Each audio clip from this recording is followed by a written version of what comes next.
अभी तक हमने ना एक्सट्रैक्शन ऑफ मेटल में पढ़ लिया था concentration of ore. Concentration of ore हम पढ़ चुके हैं। इसके बाद सेकेंड स्टेप आती कन्वर्जन ऑफ ओर, ये भी हम पढ़ चुके हैं। अब हम आ गए रिडक्शन पे, तो आज हम पढ़ेंगे इसमें रिडक्शन। ठीक है, जो हमारे पास मेटल था जो ओर के फॉर्म में था, ओर में बहुत सारी इम्प्योरिटी थी, उन इम्प्योरिटीज़ को हमने ना रिमूव कर दिया कुछ सिंपल मेथड से। ठीक है, उसे कहते हैं हम कंसंट्रेशन ऑफ ओर। उसमें हमने 4 बेसिक मेथड देखे थे। पहला देखा था हमने क्या, हाइड्रोलिक वॉशिंग, दूसरा फ्लोटेशन, तीसरा मैग्नेटिक सेपरेशन एंड चौथा केमिकल सेपरेशन। किसी भी एक ओर के लिए चारों यूज़ नहीं होते, कोई एक ही यूज़ होगा। एक ओर को एक ही किसी मेथड से कंसंट्रेट कराते हैं। फिर अगर हमारे पास ओर ऑक्साइड है तो डायरेक्ट रिडक्शन पे आ जाएंगे, और अगर कार्बोनेट या सल्फाइड है तो हम पहले उसे कन्वर्ट करेंगे, यानी कि कन्वर्जन ऑफ ओर करेंगे, देन हम आएंगे रिडक्शन पे। ठीक है, तो ये हमने एक ब्रीफ देख लिया इतने कि पीछे हमने अभी तक क्या पढ़ा है। अब आ जाते हैं हम रिडक्शन पे।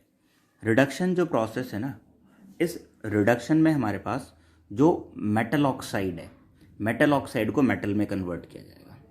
जो मेटल ऑक्साइड है उसे किस में कन्वर्ट किया जाएगा, मेटल में।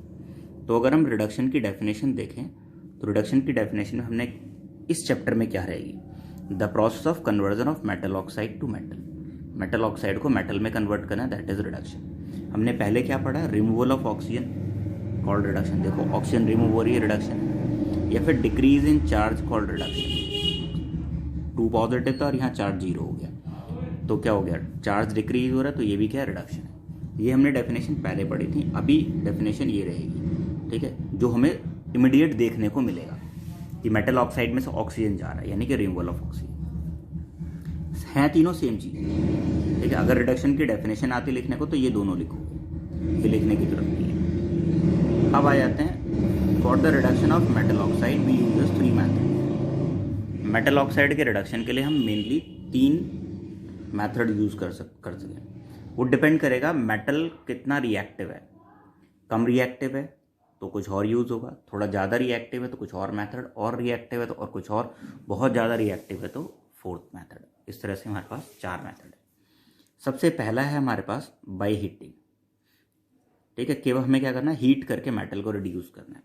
तो इस मेथड में हम उन मेटल्स को रिड्यूस करते हैं जो बहुत कम रिएक्टिव है और फ्री स्टेट के अलावा कंपाउंड स्टेट में भी मिलते हैं, जैसे कॉपर और मरकरी। कॉपर और मरकरी फ्री स्टेट में मिलते हैं और कंपाउंड स्टेट में मिलते हैं। तो इनके ऑक्साइड से रिड्यूस करना ना मेटल को सिंपल हीट से भी हो जाता है। जैसे मान लो कॉपर ऑक्साइड है CuO, हमने हीट किया तो क्या बन जाएगा, Cu + O2 बन जाएगा। ऐसे मरकरी का ऑक्साइड है, ठीक है, तो मरकरी ऑक्साइड में से भी सिंपल आसानी से ऑक्सीजन निकल जाएगा। तो less reactive metal like copper and mercury are reduce by this method. ठीक है, नेक्स्ट आता है हमारे पास रिडक्शन बाय यूजिंग केमिकल से। अब इस केमिकल में ना 2 चीज़ें हैं, एक तो है कार्बन और एक है एल्यूमिनियम। हम मेटल्स को रिड्यूस करेंगे किससे, कार्बन से और एल्यूमिनियम से। रिडक्शन बाय कार्बन से। इसके लिए तुम्हें याद रखना पड़ेगा कि कौन कौन से मेटल हैं जो कार्बन से रिड्यूस होते हैं। ये थोड़ा सा ना, जो हीट से रिड्यूस होते हैं उनसे थोड़ा ज़्यादा रिएक्टिव होते हैं। ठीक है, और बहुत ज़्यादा रिएक्टिव नहीं, comparatively less reactive. Oxides of comparatively less reactive metal like zinc, iron, निकल, टिन, लेड एंड कॉपर। अब तुम सोच रहे हो कॉपर यहाँ भी आ गया, कॉपर यहाँ भी आ गया। हाँ, कॉपर दोनों जगह आता है। कॉपर हम कार्बन से भी रिड्यूस कर सकते हैं और कॉपर को हीट करके भी रिड्यूस कर सकते हैं। ठीक है, वो डिपेंड करता है कि कॉपर हमें किस फॉर्म में मिल रहा है। ठीक है, कॉपर का और कौन सा, are usually reduce by carbon. These metals are reduce by carbon. तो ध्यान रखना, जब भी कार्बन की बात आती है तो ये मेटल्स के नाम तुम्हें याद है। आगे मैं एक फ्लो चार्ट बनवा दूंगा, उसमें सब कुछ क्लियर होगा। नेक्स्ट आता है रिडक्शन बाय एल्यूमिनियम। एल्यूमिनियम से रिडक्शन करना है। एल्यूमिनियम से कैसे रिडक्शन करते हैं, जो एल्यूमिनियम है, एल्यूमिनियम से तो कम होना चाहिए रिएक्टिव, लेकिन वो कार्बन से रिड्यूस ना हो रहे। ऐसे मेटल जो एल्यूमिनियम से कम रिएक्टिव है लेकिन कार्बन से रिड्यूस नहीं होते। जनरली ये जिंक से ज़्यादा रिएक्टिव होते हैं और एल्यूमिनियम से कम होते हैं। तो इसमें 2 ही मेटल के नाम गिने जाते हैं generally, manganese and chromium. If a metal oxide is comparatively more reactive than zinc, zinc से ज़्यादा रिएक्टिव है लेकिन लेस रिएक्टिव है एल्यूमिनियम से, तो उसे हम क्या रिड्यूस करेंगे, एल्यूमिनियम से। इसमें नाम आ गए मैंगनीज का एंड क्रोमियम का। इसमें ये रिएक्शन याद कर लेना। इसमें 2 रिएक्शन याद करनी है, एक तो अभी लिखवा देता हूँ, एक आगे लिखवाऊंगा थर्माइट प्रोसेस में।